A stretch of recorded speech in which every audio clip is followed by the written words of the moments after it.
Hello and welcome to India Reads. I am Pradeep and we are at the end of the Accidental Prime Minister by Sanjaya Baru. In the last week, 10 days, we finished the first 13 chapters and now we've come to the epilogue. And this is written in 2010, I guess. Let's start. Epilogue Manmohan's Legacy. Am I in trouble? Manmohan Singh, October 2010. I have an indelible image in my mind of the way Dr. Singh sat on that summer morning of 2 June 2009, shortly after he had declared to me, in a moment of rare emotion, that he would have sacrificed his life for the victory. His normal posture was restrained and formal. He sat straight with his hands resting on the arm of a chair on his lap, much as we might do in a conversation with a visiting dignitary. But now, as we spoke of the election result and much else, he was supremely at ease, reclining with his right knee on his outstretched left, the right ankle resting on the knee of the left. It was a posture that exuded confidence and suggested that he felt at this moment the master of all he surveyed. The one time I recall seeing him like this, like that, was after the 123rd agreement was done in 2007. The nuclear deal was the crowning glory of Manmohan Singh's first term. As Narasimha Rao's finance minister, he had made history by opening up the economy. Now he had made history once again by giving India a new status as world power. Having conceded the greater part of the Prime Minister's turf to Sonia and his senior colleagues, foreign policy was one area where he jealously guarded the space he had secured for himself. True, he had retained his influence over economic policy through Chidambaram and Monte, but foreign affairs was his sole preserve, and he made sure that it stayed that way in UPA 1. It was an area where he could articulate his vision for India in a changing world and project his personality without coming into conflict with the priorities and the profile of the Congress president. Had there been no opposition to the nuclear deal, it would have neither gained the Prime Minister notoriety among his critics nor would it have imparted a statesman-like sheen to his image at home and abroad. Had the BJP claimed credit for starting all of it, or the left claimed credit for shaping the final outcome, or some of its moderates would have liked to do, or as some of its moderates would have liked to do, the deal would have had many fathers. Had Sonia fully backed Dr. Singh, the Congress would have claimed credit, reminding the country that it was Nehru who began India's nuclear program, Indira who tested the first bomb, and Rajiv who authorized weaponization. But none of this happened. Dr. Singh was left to his own devices and he made sure that he had his way. You see, he cajoled the nuclear establishment into falling in line. He pushed Narayan to seal the deal. He ignored the doubters in the External Affairs Ministry and empowered the believers. He convinced President Bush that backing the deal at home and abroad was in America's interest too. He went to Trombay and addressed scientists. He went to Washington DC and addressed Congress. He reached out to China and Pakistan, softening their resistance. He spoke repeatedly in Parliament at length and emphatically and quoted public opinion. In standing firm in the face of Sonia's wavering commitment to the deal, Dr. Singh underscored his own political relevance. Faced with the threat of his resignation, Sonia chose to support him rather than change the Prime Minister, as his critics in the party and the left front assumed she would. There was no one else in the party who had his qualities of competence and compliance. She was certainly not prepared to name Pranab Mukherjee as Prime Minister and not even as Deputy Prime Minister. Finally, Manmohan Singh exhibited political skills that no one thought he had. He befriended the likes of Amar Singh and Mulayam Singh Yadav to bolster the UPA government after the left withdrew support. His act of self-assertion against an ideologically motivated cabal dictating foreign policy to the government paid off. His reputation soared. The urban middle class that had deserted the Congress and voted for Atal Bihari Vajpayee in 1999 and 2004 returned to its fold in 2009. With that electoral victory, he had now made a different kind of history, becoming the first Prime Minister after Jawaharlal Nehru to have returned to office after a full 5-year term with an improved majority to boot. Nehru managed that only in 1957, not in 1962. Dr. Singh did not contest Lok Sabha elections in 2009, but became the undisputable candidate to head the new government. Not one, not even Sonia could deny him the prime ministership. In democratic politics, electoral victory is the ultimate test of performance and the prize every politician cherishes. Dr. Singh believed that he had delivered on that score in the summer of 2009, and that is why he exuded the confidence he did on that day. But then he made the cardinal mistake of imagining the victory was his. Reflecting later on the conversation during which he asked me to return from Singapore and rejoin the PM as an advisor, I felt that rather than thinking of me as his PN he had been imagining himself to be the victorious Indra of 1971. This time round, he may have convinced himself his performance and destiny made him the PM, not Sonia. Bit by bit, in a space of few weeks, he was defangled. He thought he could induct ministers he wanted into his term. Sonia nipped that hope in the bud by offering the finance portfolio to Pranab, even without consulting him. The PM had been toying with the idea of appointing the principal economic advisor, C. Rangarajan, the comrade with whom he had battled the balance of payments crisis of 91-92. He tried to put his foot down on the induction of A. Raja of the DMK. Though the 2G scam became public knowledge only in 2010, he might have known Raja's role in it. But after asserting himself for a full 24 hours, caved into the pressure from both his own party and the DMK. Then Sharm Sheikh happened. The BJP, nursing electoral votes, used the opportunity provided by a controversial joint statement by India and Pakistan Prime Ministers to tear into Dr. Singh. This was to be expected. But surprisingly, even shockingly, the Congress criticized its own head of government, refusing to back him even after he defended himself in Parliament.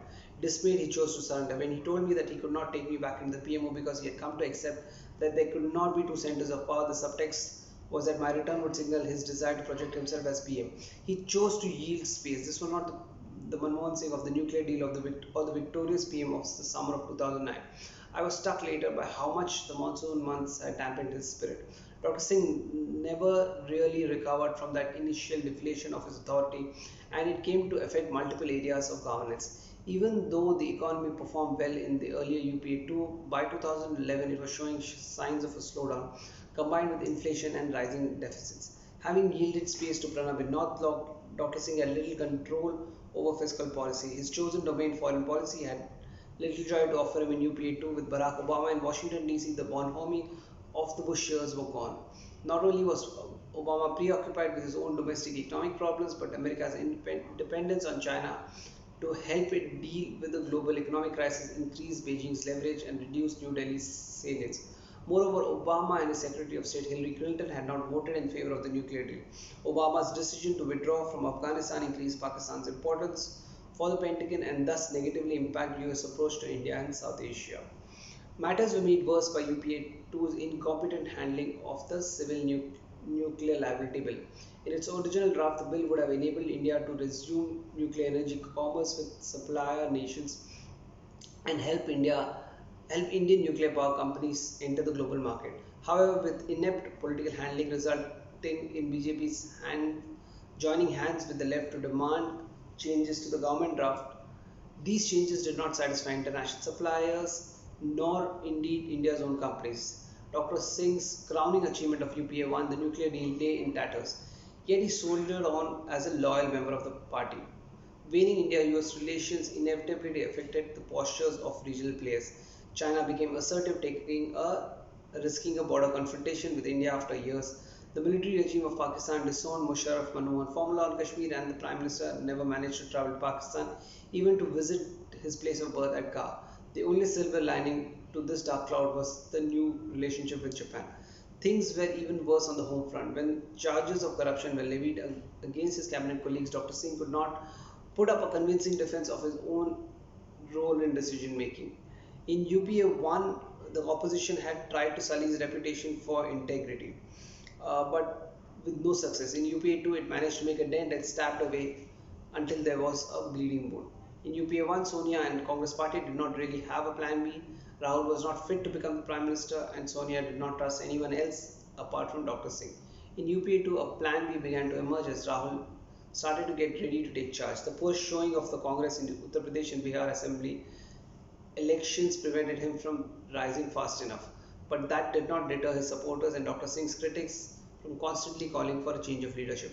I wondered, as many in the country did, how the relationship of trust I had witnessed between Sonia Gandhi and Manmohan Singh during UPA 1 had weathered these strains in UPA 2. Speculation was rife that all was not well. When a family friend of Rahul, working as an analyst with a foreign consulting firm, put out a paper suggesting that Dr. Singh had become a liability for the government, the Delhi Darbar was agog with speculation. Was this a message from the family itself? After a series of other humiliations, many wondered why Dr. Singh was not calling it a day. Was it a case that Dr. Singh was adamant about completing his tenure, for which he did believe was something he had earned through hard work? For his part, Dr. Singh let it be known to anyone who asked him that he was ready to go if asked to. So, was he insisting that he be dismissed, or was just giving Sonia time to help her prepare Rahul for the transition? Was he overstaying her invitation or holding the fort? No convincing answers were available, but the political and media speculation that went on weakened his authority further and damaged his reputation. In UPA 1, the media came to view Dr. Singh as a man who could throw his resignation on the table and leave. In UPA 2, the same media came to see him as clinging on to power in the face of humiliation. In UPA 1, Dr. Singh was willing to secure and defend some policy space for himself. In UPA 2, he seemed to surrender his own party leader and allies. Surrender to his own party leaders and allies. In UPA 2, at times in UPA 1, Dr. Singh sought an alibi in coalition compulsions, but this time the media and the public were unwilling to buy that. Many came to believe that in not asserting his authority inherent to his office, he had devalued it. He had failed to live up to the trust that voters had responded in him. Personally, when they had re-elected the UPA. The compromises Dr. Singh made in UPA 1 were less visible to the public. Uh, Critically, they did not involve charges of corruption and did not occur against the backdrop of economic gloom. Moreover, the stand that he took on the nuclear deal erased any memory of his submissiveness to Sonia in the public imagination. In the end, Singh was king. In UPA 2, his long public silences, his reduced visibility, and the corruption exposes the policy paralysis, as the media dubbed it, and above all, his willingness to be pushed around by the party and coalition partners, and as it turned out later, to have his decisions publicly challenged by Rahul Gandhi, irreversibly damaged his image. Returning from a successful visit to China in October 2013, Dr. Singh said that he would now leave it to history to judge his record in office. He invoked the judgment of history once again in his last national press conference on 3rd June 2014, saying, "I honestly believe that history will be kinder to me than the contemporary media, or for that matter, the opposition parties in parliament. I cannot divulge all the things that take place in the cabinet system of government. I think, taking into account the circumstances and the compulsions of a coalition polity, I have done as best as I could under the circumstances." Historians will undoubtedly note that in UPA 1, the economy logged the highest rates of growth for any planned period since independence, generating revenues that the government could deploy in rural development, infrastructure, education, and defense. India's global profile was better than ever before, and India had been recognized as a nuclear weapons power. To top it all, the incumbent Prime Minister won an impressive election victory and secured a second term in office. But historians will also record that UPA 2 was a tale of missed opportunities, of weak and unfocused leadership, and a confused foreign policy. In UPA 1, Dr. Singh proved to the leader to prove to the people of India and to his own party that he was fit to be Prime Minister, and historians will surely laud him for performing that feat under circumscribed role. The next elections will show whether UPA 2 can convince public opinion and it has been worthy of the mandate given to it. If it fails to do so, it remains to be seen whether history will be generous enough to accept Dr. Singh's stoic detachments from the moral failures of UPA 1 and allow him to be remembered mainly for his achievements in UPA 1. It was against the background of his declining external and domestic performance and profile that Pranab Mukherjee made that remark to me in 2011 that the image of the government and the country is inextricably linked to the image of the Prime Minister. He was right, with the emasculating of the Prime Minister, not just Manmohan Singh himself, but the government and ultimately the country became the losers. In October 2010, Shobna Bhartiya invited Dr. Singh to address the annual Hindustan Summit as she had done every year since 2004. However, this time there was no reply from the PMO. She called me and asked if I thought the PM was shying away from the media because of the controversy surrounding the telecom licenses issue, popularly called a 2G scam. Would he feel reassured if he were told that I would chair the session, she asked. I was amused and said that I had no objection to chairing the session even though this was a Hindustan Times event and I was an editor of another newspaper. A couple of days later, she called to say that Dr. Singh had accepted her invitation and she did tell him that I would chair the session. I then called Indu Chaturvedi at 7 RCN and told him in case someone were to ask the PM a question on the 2G issue, I would have to allow it. I was now back in the media and would not behave like a media advisor and protect him from public questioning. Indu clarified that the PM was prepared to reply to all the questions and would also read out a written statement.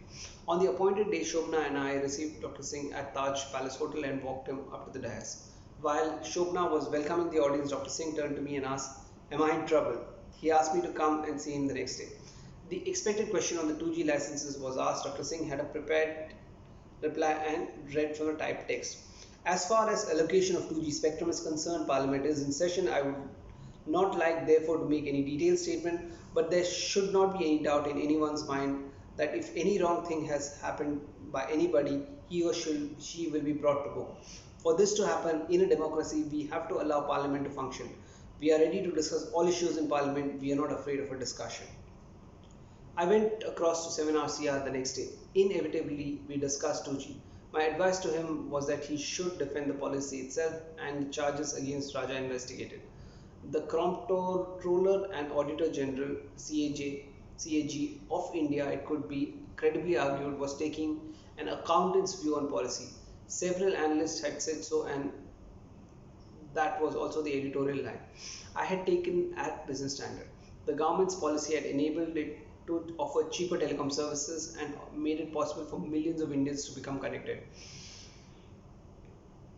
The economic and social benefits of the policy far outweighed the revenue loss to the exchequer which the CAG had focused on. However, if some firms had been unduly favoured, those responsible should be punished. Why should he defend his corrupt ministers, I asked. He was not responsible for their corruption since they had been foisted on him.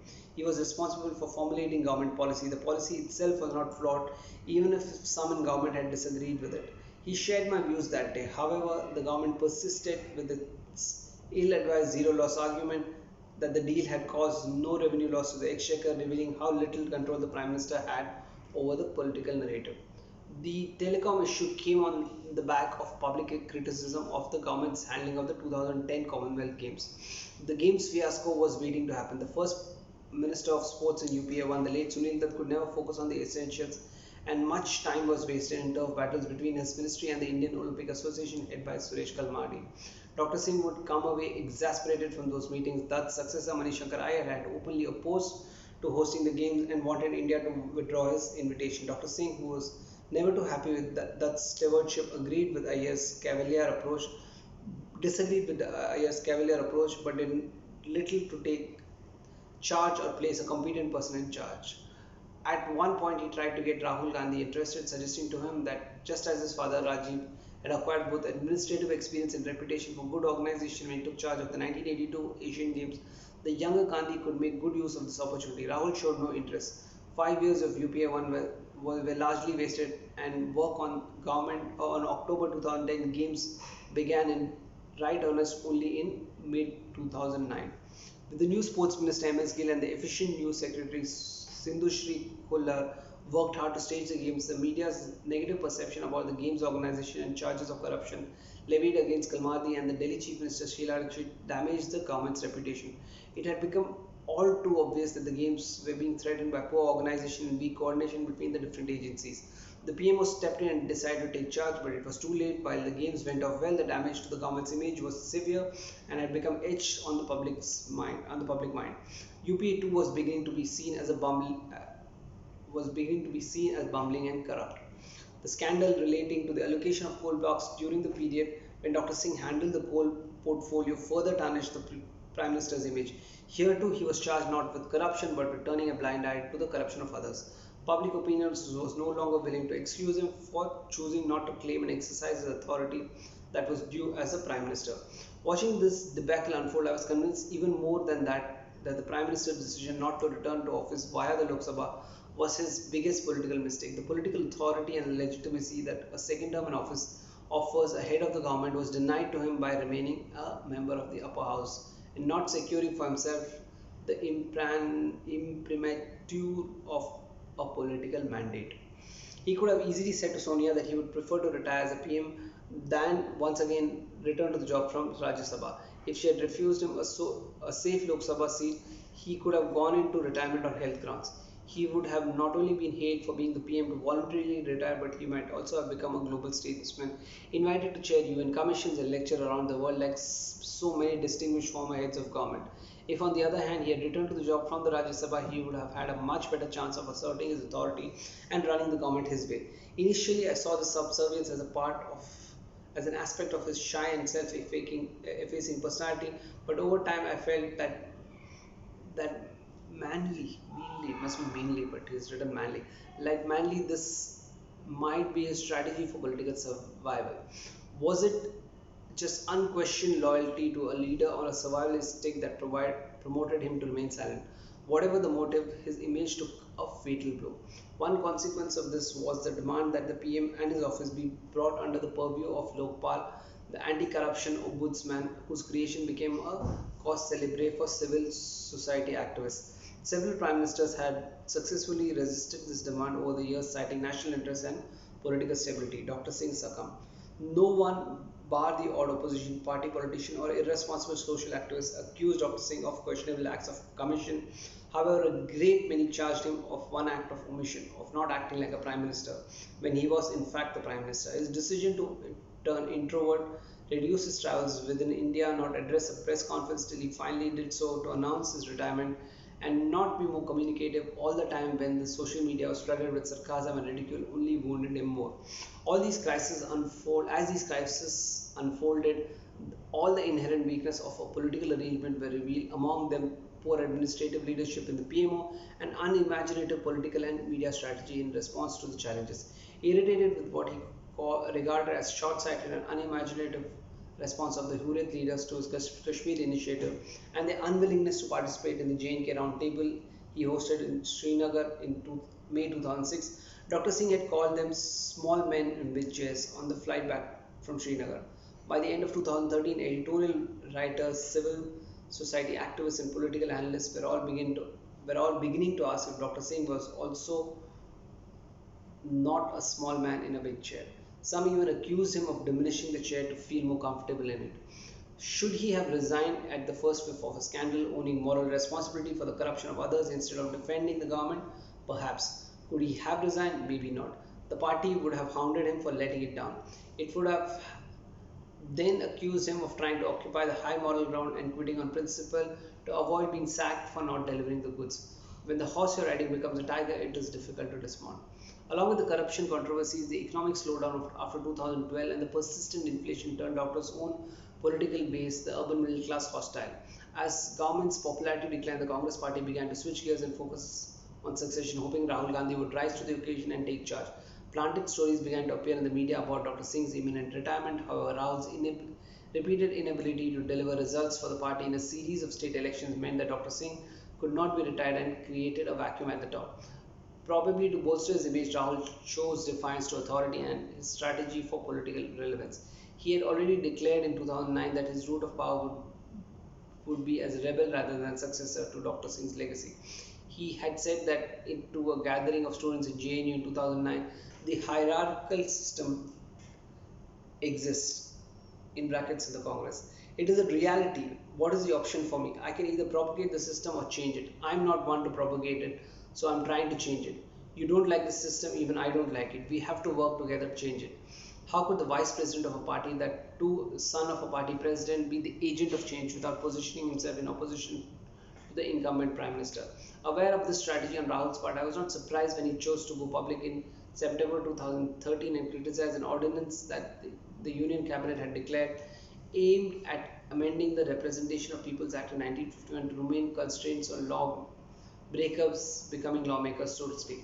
In response to a Supreme Court ruling of 2012 that a member of parliament or state assembly would be immediately disqualified if convicted by a court in criminal offence and given jail sentence of 2 years or more, the government sought to amend the existing law so that convicted legislatures could continue as elected representatives if they appealed before a higher court within 3 months. The original bill for this purpose could not be passed in parliament, and the government chose to amend the act through an executive fiat. The public outcry against the ordinance had placed the government on the defensive. Rahul could have urged the government to respond to public opinion and let the PM handle the matter on his return to India from an official visit to US. Instead, he decided to demand the ordinance withdrawal, calling nonsense in front of TV cameras hours before Dr. Singh was to call on President Obama. The public display of disrespect to Dr. Singh and disregard for dignity of the office of the Prime Minister on a day like this, I felt reason enough for Dr. Singh to call it quits. He chose not to. It could have been clear to Dr. Singh and his advisors that the Congress party would not go out of his way to defend him against the opposition onslaught on the ordinance. During UPA 1, it had been forced to defend the PM even when it did not agree with his actions to ensure the stability of the first ever experiment in running a coalition government. That compulsion was no longer there. This time around, Rahul Gandhi was waiting in the wings. I had begun my association with Dr. Singh as a critic of many of his policies. As I got to know him better and work for him, I became truly impressed by his intellect, his humane persona, his gentle and civil conduct, his political instinct, and his deep patriotism. I shared his vision for India in the 21st century, a liberal, plural, secular India, an open society, and an open economy pursuing inclusive growth and at peace with its neighbors. He was not a popular leader like Vajpayee, nor an experienced politician like Narasimha Rao, yet he showed the country that an ordinary, honest Indian and Aam Aadmi, to use the current buzzword in politics, could become the Prime Minister through sheer hard work and professional commitment. So I, like millions of his middle class supporters, felt tragically cheated that he has allowed himself to become an object of such ridicule in his second term of office, in the process devaluing the office of the Prime Minister. This book is an effort to offer a balanced view of Dr. Singh's personality and of his record as a head of government. It is a testimony to the eternal nature of the Hindu epic that the Mahabharata, that so many of India's movies and television soaps continue to portray their characters as modern day versions of various protagonists of that power play. The characterization of today's personalities in terms of the Mahabharata has naturally extended to the world of politics. As I mentioned earlier, in Dr. Singh's tenure, Yashwant Sinha, the long-standing critic of the PM, derogatorily called him Shikhandi, the man-woman character in Mahabharata, a theme that was later taken up by the members of the Aam Aadmi party. Knowing that Bheeshma, the Mahabharata's grand strategist and a great warrior, would never raise his arrow against a woman, Arjuna hid behind Shikhandi while attacking Bheeshma. Was Yashwant Singh implying that the Arjunas of the Congress were hiding behind a Shikhandi PM to battle the Bheeshmas of the BJP?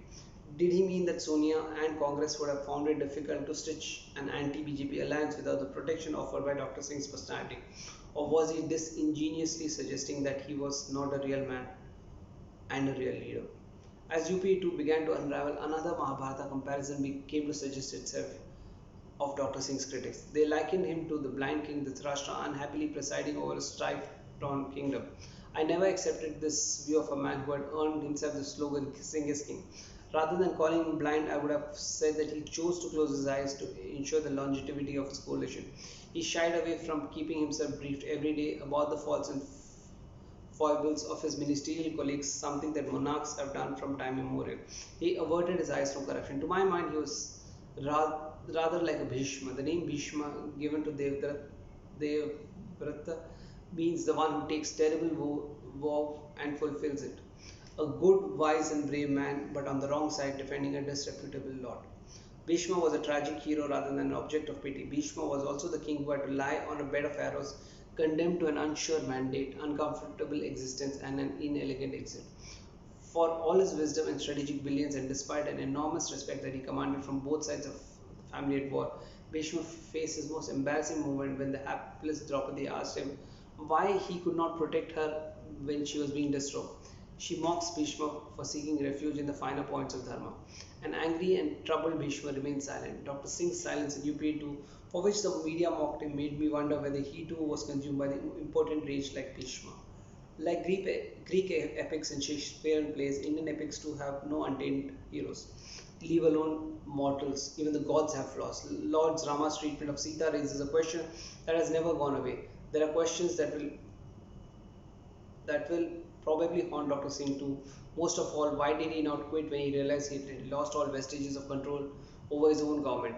His failure to do so arose from his loyalty to the Congress or a promise to Sonia. It was misplaced and unrewarded loyalty. Except it enabled him to remain in office even if not in power. His apparent commitment to ensuring Rahul's succession perpetuated the Congress party's control by one family was even more misplaced. This was Bhishma's failure. He should have put his foot down on the Kaurava succession. Moreover, promising loyalty to a hereditary succession is a monarchical attribute, not a democratic one. That was Dr. Singh's fatal error of judgment.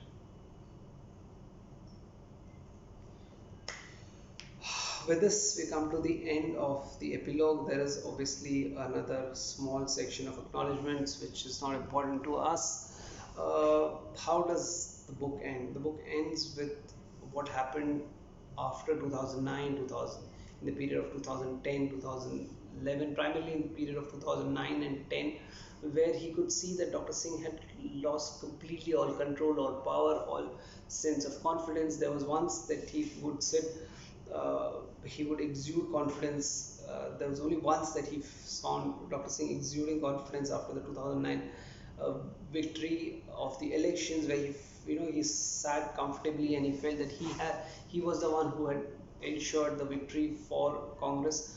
Little realizing that the Congress party did not see so, or the Congress party did not want to project it so, and therefore, when in the next 6 months, Sanjaya could see that Dr. Singh was slowly losing his confidence. He thought that since the elections had been won on his personality, and he was the sole architect of the victory, he would be able to command and take the right kind of decisions that he wanted in UPA2. But Sonia kind of rubbished it immediately by taking her own decisions on important portfolios like finance.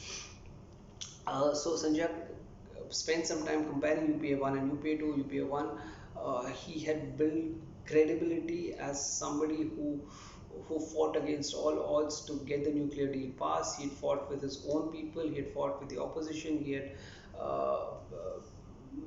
reached out to people like Amar Singh and Mulayam Singh to ensure that the left dropping out did not affect the overall numbers, and he could take the decisions that he wanted, which were good for the country. In UPA2, he did nothing of that sort. He lost control in most of the aspects. He had already yielded space, the word yielded space that he told Sanjay not to do, and he had completely yielded space on all fronts except foreign policy. Now, in foreign policy, there was very little for him to do in UPA2 because unlike George Bush, there was Obama, and Obama and his Secretary of State Hillary Clinton had opposed the nuclear deal right from the very beginning. Obama had his own economic concerns to be engaging with India on such a large and important way that George Bush did. Also, Obama had his compulsions to increase trade with China, and therefore there was very little focus on India. Obama also had compulsions to engage with Pakistan extensively, as they wanted to fight against terror, and the Pentagon needed Pakistan. So considering all this, there was very less emphasis on India and Southeast Asia, and therefore there's very little for him to do in terms of foreign policy. He had already yielded space completely in the finance sector. In UPA 1, he, along with Chidambaram and Montague, were the key architects of some of the policies that were done. In UPA 2, he had no clue of what was happening. So basically, he was a shadow of himself.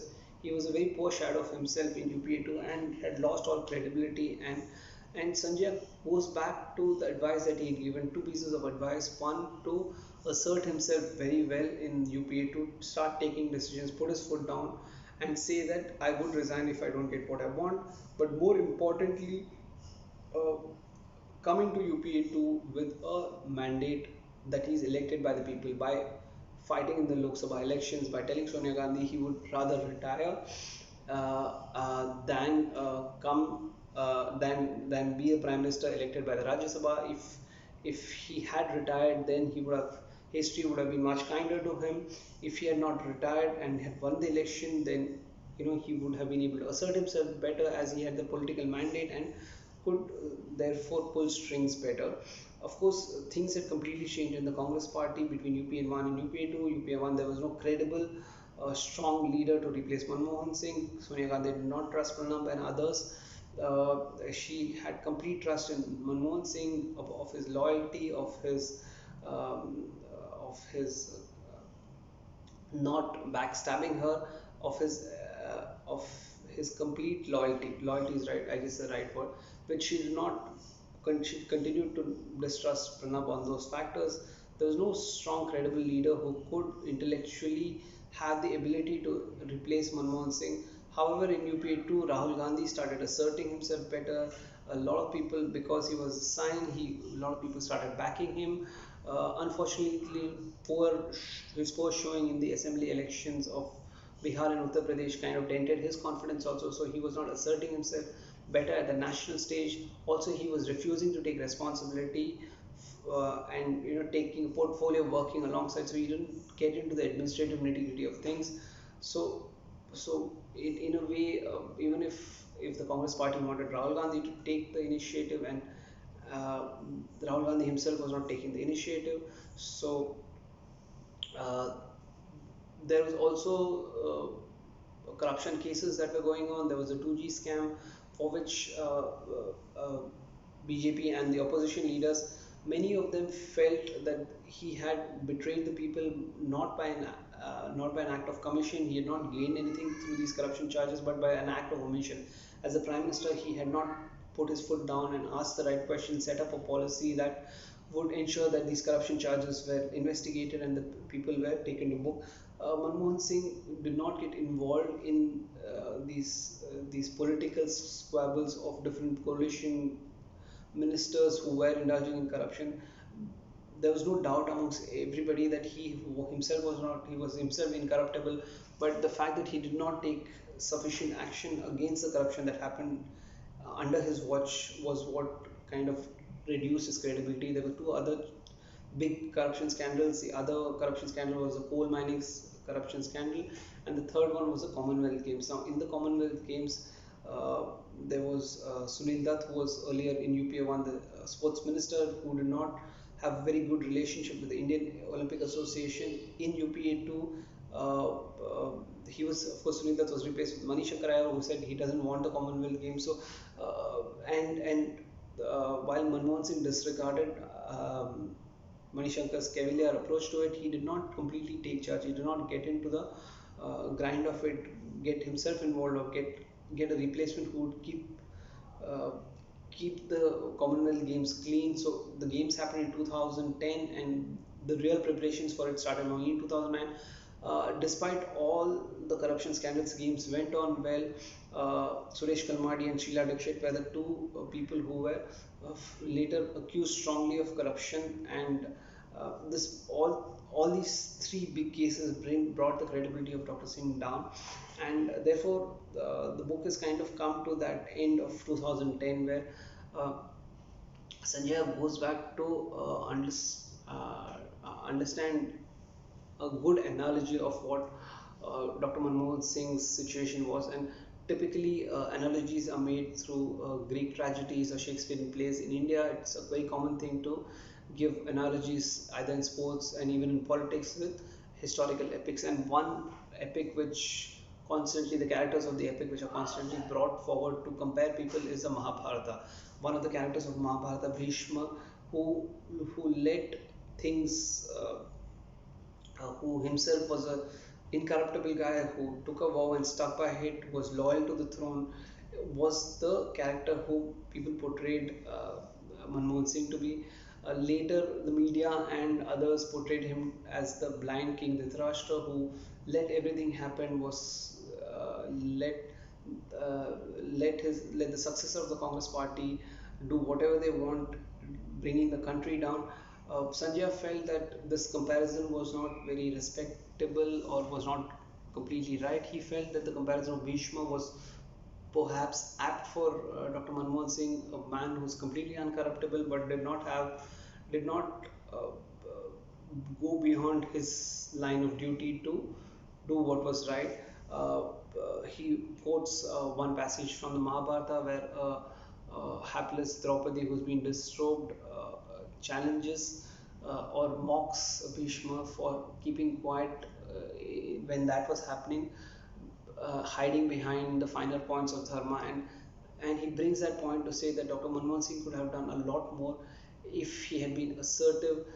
He felt that it was not just his shyness or his self-efficacious nature that pulled him down. It was his inability or his unwillingness to um, take the bull by its horns, take charge when it required, um, point people out when they were wrong, and and therefore he felt to a certain extent what people accused Manmohan Singh of, him wanting to cling on to the position, uh, possibly to complete his second term, because Manmohan Singh felt that he had earned the right, he had worked hard for it and earned the right to complete a successful second term. At the end, Manmohan Singh says that I hope history is kind to me and remembers me for all the work that UPA one did. Obviously, the work that he put in getting the nuclear bill deal done will he will always be remembered for that. His work as the finance minister under the Narasimha Rao government will also always be remembered fondly.